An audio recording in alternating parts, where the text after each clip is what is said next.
Excited to dive into a little bit of a different topic here on the podcast today. And this is one that I know something I've always wondered about and wanted to learn more about. And I know when I tweeted about this, a lot of listeners had questions on this. So joining me today, we've got Representative Tony Scott, represents Monroe, East, and Trumbull. And he recently introduced some legislation to allow you to be able to bet on the in-state college teams here in Connecticut. So Representative Scott, thanks so much for joining me.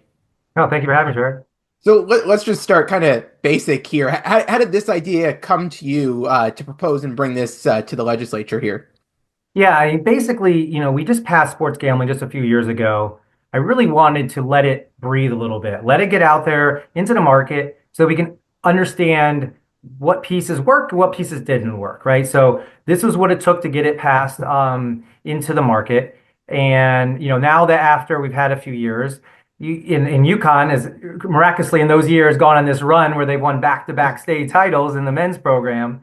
And unfortunately, most of those games we haven't been able to play and bet those games. And now I think just hearing that and talking to a lot of constituents, a lot of talking to people throughout the state, it's something they want to do. It's in the newspapers. It's all over the place. It's I know there's a lot of other Division I schools here, and of course you got the women's program too, but Yeah. the men's program seems to be the biggest driver, and I think it's something that people are wanting and starting to dive into and starting to take a look at for the regular season games. Yeah, as you've been diving into this topic, I know when sports betting initially passed, a lot of the universities and colleges in the state were opposed to this. Is this something that they've started to change their views on a little bit?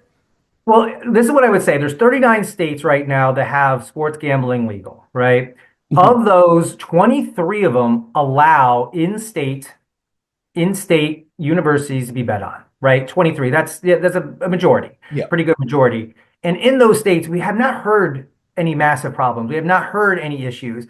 Back in the day, it might have been a little bit, before your time, Jared, but like when Boston College got popped and they were going back and forth with that whole scandal in terms of point shaving. We haven't heard any of those stories. I also know that, FanDuel and DraftKings, who we have agreement with, the state of Connecticut has agreement with on a lot of these programs, or a lot of these betting sites, we have not, they have ability to track, Mhm. right? Understand when there's irregularities happening. When there's betting, normally $20,000 get bet on this team, let's say Quinnipiac. Well, if all of a sudden $400,000 is getting bet on them, it's going to get flagged. It's out in the open now. That would be a way to be able to stop those kind of worries that the universities have. I don't think they're thinking that way, but I know I will be putting out there when we have a public hearing on this. And when I talk to universities, if they do have problems, I'll put out those notes to let them know that they will be protected. People will be protected to understand that this kind of stuff shouldn't be happening, and we have ways to stop it from happening. Yeah, I'm curious how important when it comes to looking at this issue is the fact that we're surrounded by other states here in Connecticut that you can just go and bet on these games. I live in South Windsor. It probably could take me 20 minutes to get to the Massachusetts border if I wanted to bet a UConn game. How much of an impact does that have as you're talking about getting this legalized change here in Connecticut? Absolutely. Like it's ridiculous that someone in Missouri or other states could be betting on Quinnipiac, Fairfield U, Sacred Heart, UConn, and we can't even do it. Like it's crazy. Like this could be happening anyways. And in fact, in the state of Connecticut, the way they wrote the law originally when it passed, which I was a supporter of, and I voted for, is that when they're playing in tournaments, so in the NCAA tournament or even the Yep. Big East tournament, you can play them and you can bet them in the tournament games. We can't play them in the regular season. So it's like it just doesn't make sense, right? But Yeah. yes, it does. It is annoying. You can go to Massachusetts or New York and play them, but you can't do it in your own state. It doesn't make much sense. Yeah. As you look to get this, get this change made in the change passed there, what are kind of the next steps for those who maybe aren't as familiar with the state legislative process here in terms of getting this enacted? Yeah, I'll talk you through the process, and it is kind of a little complicated. First of all, let me set the date. June 4th is the date. So June 4th is the last date that we could pass any bills Okay. at midnight. So that's our deadline, right? So we're working against that. But going backwards, we'll start now. It's in the General Law Committee. That's the committee that I put the bill into. They're the ones that have cognizance over sports gambling now. That's the General Law Committee. And that will now they're going to consider my bills. And then if they're happy with them and want to move forward, They will then raise the bill, it's called. They'll raise it. And then what happens is then it gets written. Right now, it's just a concept. And then it'll Okay. actually get written by the lawyers and like how it wants to be, how it needs to be law, what section needs to go into. And then there will be a public hearing on that, right? That's a big step. So you hear all the people from the people that don't like it. Some of these schools might come and talk about it, but also the people who do want it. You'll hear DraftKings and FanDuel, I'm sure will be there supporting it, right? Because it's going to add extra handle and extra business to the state of Connecticut.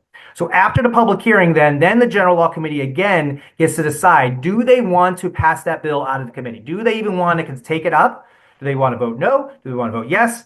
That will all be decided after that, right? So we're Okay. talking probably February into March is when all this process will happen.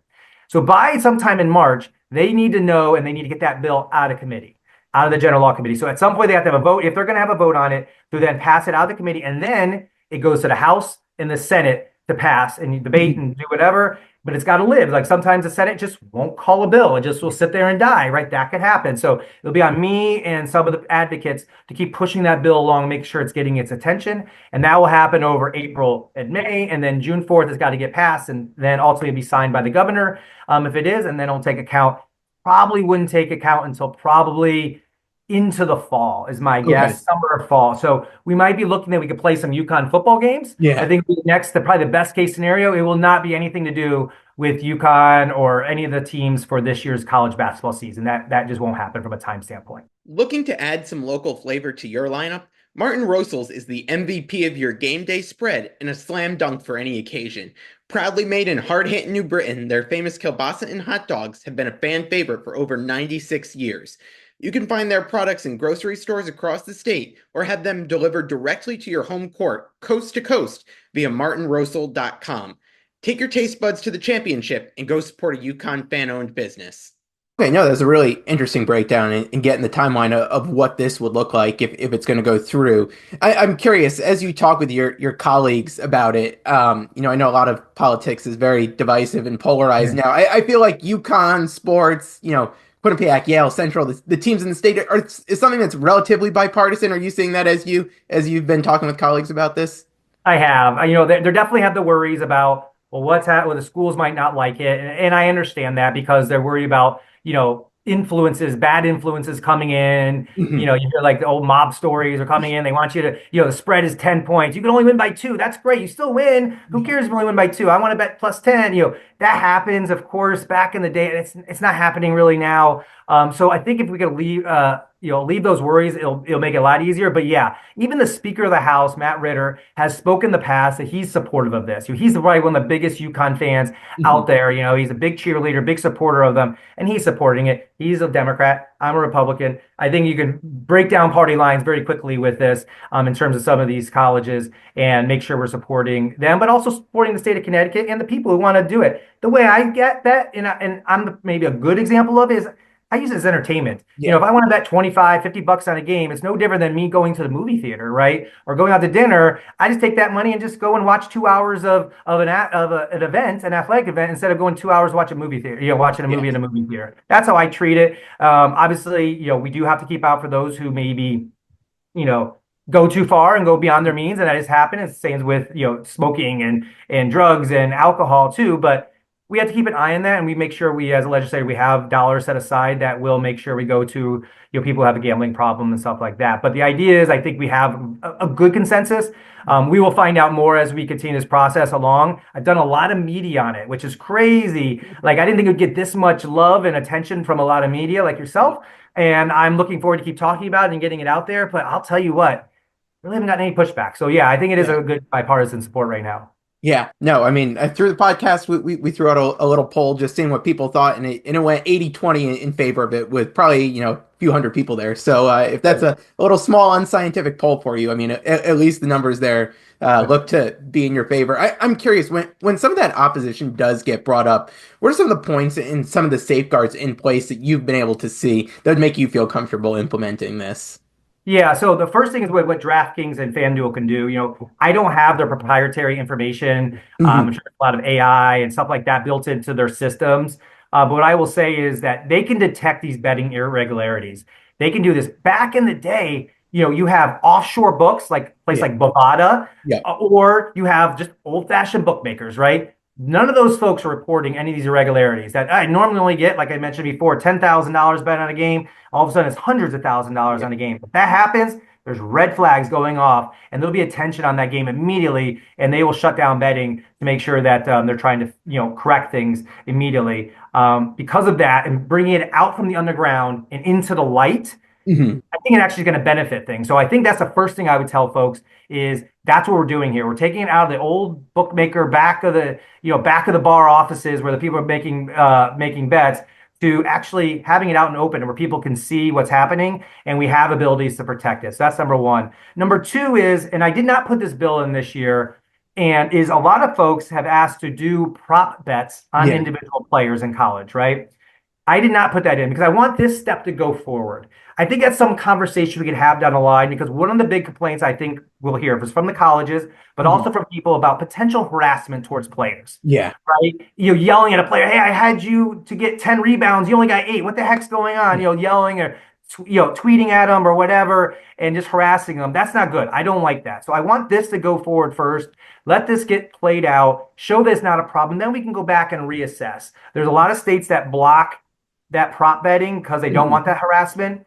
Fine, let's do this first and we'll go for it. But I don't believe we're going to get a ton of harassment on people if UConn wins by 10 points and the spread was 15 and they didn't cover. I just don't expect we're going to get a lot of harassment on that. They Yeah. might be disappointed in UConn a little bit, but they still won, right? Like that Yeah. might be the case. So that's my two things I would call out if I'm going to be talking to folks is we're not going as far as what some people are going or what some people would like to go as we take a look into this. But let's see what happens this first time if we can get this passed, and then we can come back next time or a year for two for now and maybe talk about those prop bets. Yeah, no, you answered the next question I had in terms of looking at prop bets because I know that's another area that comes up Yeah, around. a lot more controversial Yeah. than this because it has directly affected individual players. And I get that. And I want to be very sensitive to that. And that's something as we see about the influence that a lot of these athletes have now with NIL and stuff like that. I would love to start having conversations with them. I would Yeah. love to go to Paige Beckers and go to them and say, listen, this is an idea I have. Talk to me. You get harassment anyways, right? People just hate on Caitlin Clark and hate on these folks anyways. But do you think it's going to add this? How much you think it is? And I want to have this conversation with those stars and with some of these players, just average players, Yeah. because if they're all telling me no, this is gonna be horrible, then I would probably back off. I would. I want to listen to what they have to say. I'm not an expert in this, but I know what the consumers want, and I want to provide the constituents the best playing field that they can have. But if these athletes are telling no, this is very bad, and as a college athlete, I'm just not prepared to kind of deal with that, where maybe professional athletes can, we can have that conversation down the road. Yeah. Have you taken a look at what some of those other states that do have this already have done in terms of their legislation around this? And how does ours, what you've proposed, kind of model what you've seen in other states? About allowing universities betting Yeah. on Olympic games. Yeah, it's very similar to what everyone else. There's no like crazy language or anything. It's just very similar. And the fact that we already allow to bet on state of Connecticut universities in tournaments Yeah. to me has already opened the door. Like we're already doing this. It's just now we're just expanding a little bit more to those regular season games. So I don't really now, of course, for football it's a little bit different. There is no, I guess, unless you kind of make the playoffs, which is that's I don't know if that's going to be happening anytime soon. But from a basketball standpoint, where most of the handle and most of the bets are going to be coming into, we're already doing a big chunk of it. Um, the legislation is not much different than what you see across the states. At the other the 23 other states that have this, it's going to be very similar. Yeah. I appreciate you coming on for a little bit here to give us some background and insight into this. Thank you so much, and best of luck with this. Thanks, Jared. Appreciate it, man.